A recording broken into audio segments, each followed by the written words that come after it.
Hello, boys and girls. Here's another episode of Teaching from the Table. Today, we're going to read The Signmaker's Assistant, and I love this story. One of the reasons that I love it so much is it is humorous fiction. Humor just means funny. Fiction's just a made-up story. So this is a funny made-up story. So I hope you guys like it as much as I do and think it's as funny as I do. Maybe you will. And it's written and illustrated by Ted Arnold.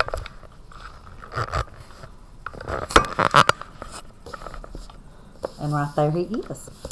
When Ted Arnold creates illustrations, he draws a scene with a pencil first.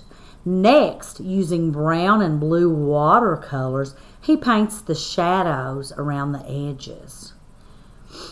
And he even paints lots of bright colors over the shadows.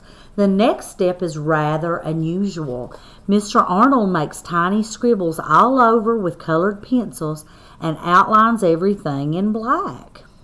It takes him 2 days to make each illustration. Can you imagine? Okay, look, I do like his colors though. And look at how he made that title stand out. The Signmaker's Assistant. That just jumps out at you on the page. Written and illustrated by Ted Arnold.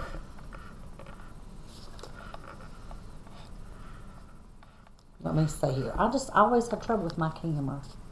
I just don't know why. I just don't know. I think it's because this table's different than the one at school.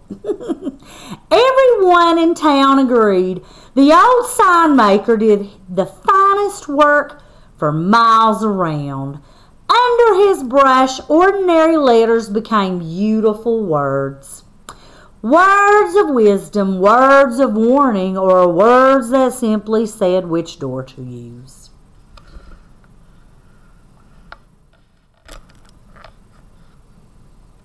When he painted stop, people stopped because the sign looked so important.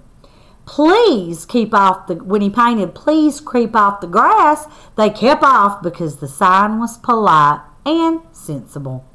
I use the word please. I like the way it's so polite.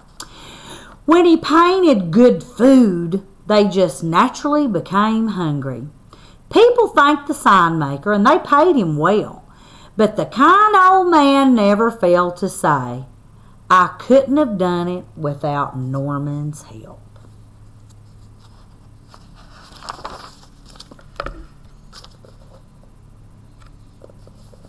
Norman was the Signmaker's assistant. Each day after school, he cut wood, mixed colors, and painted simple signs. Soon I will have a shop of my own, said Norman. Perhaps, answered the Signmaker, but not before you clean these brushes.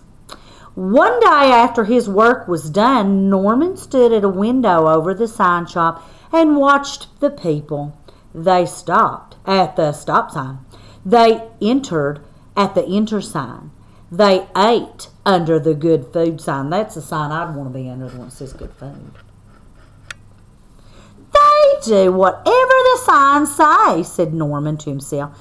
I wonder. And he crept into the shop while the Signmaker napped, and with a brush and a board, he painted a sign of his own. Let's see what a sign says. What does it say? No school today. What? Early the next morning, he put up the sign, then ran back to his window to watch. No school, muttered the principal. How could I forget such a thing? No one informed me, said the teacher. Hooray! Cheered the children, and everyone went home. This is great, cried Norman. He looked around town for another idea. Oh, he said at last, there is something I've always wanted to do. Uh-oh. Let's see what he does. Look what he did. Open for swimming. Are you supposed to swim in a water fountain? I don't think so. The following day, Norman jumped from the top of the fountain in the park. And as he swam, he thought to himself, I can do lots of things with signs. Ideas filled his head. That afternoon, when Norman went to work, the sign maker said, I must drive to the next town and paint a large sign on a storefront. I'll return tomorrow evening, so please lock up the shop tonight. Dun, dun, dun. Uh-oh. I think that's going to lead to trouble. As soon as the sign maker was gone, Norman started making signs. He painted for hours and hours and hours. In the morning, people discovered new signs all around town. Bank closed. Deposit money here. Oh my. Eat your hat. Oh my, look, they have bites taken out of them. You gotta be kidding me. Toy shop, buy Norman a present. Oh my mercy. And look what happens over here. Oh my gosh. Did people just they just read his signs? Do you think they know that Norman's painting them? Or do you think maybe they think the sign maker's painting them? Oh my mercy. Oh look, and here is a Broadway delivery, and it says stop, ants crossing. And they're hard to see. If you really look down here, you can see the little ants. Oh my mercy. This looks like it could get kind of dangerous. Oh my goodness. And here is the grocery market, and look what he said, garbage dump. Oh my goodness, people are just throwing their trash right in front of his store. That is not good. I wouldn't want to be the one that owns that store, would you all?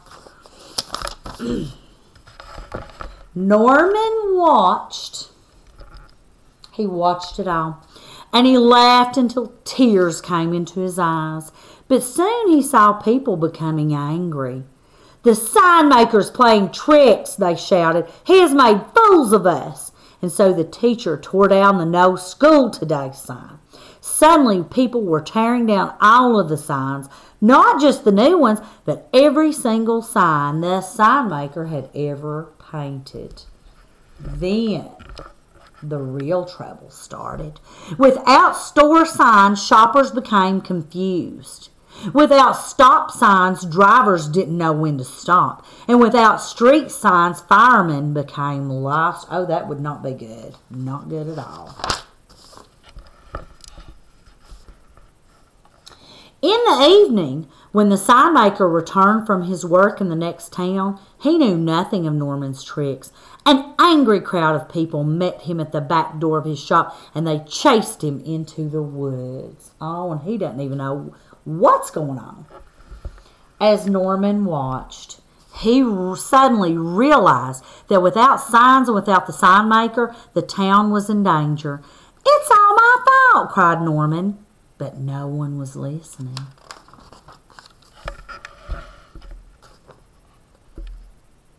Late that night, the sign maker returned and saw a light on in his shop. Norman was feverishly painting.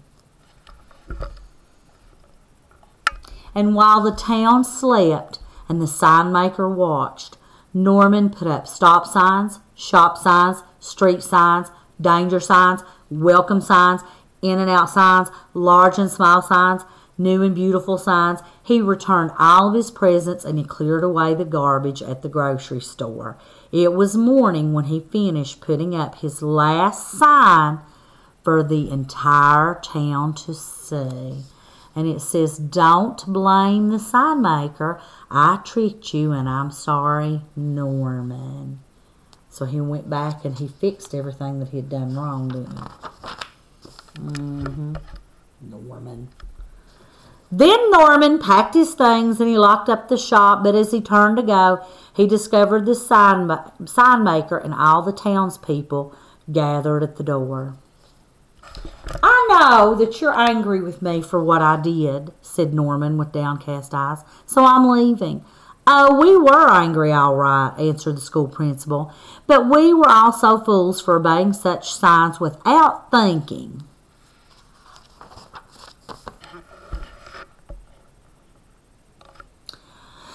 You told us you were sorry, said the sign maker, and you fix your mistakes. So stay and work hard. One day this shop will be yours. Perhaps, answered Norman, hugging the old man. But not before I finish cleaning these brushes.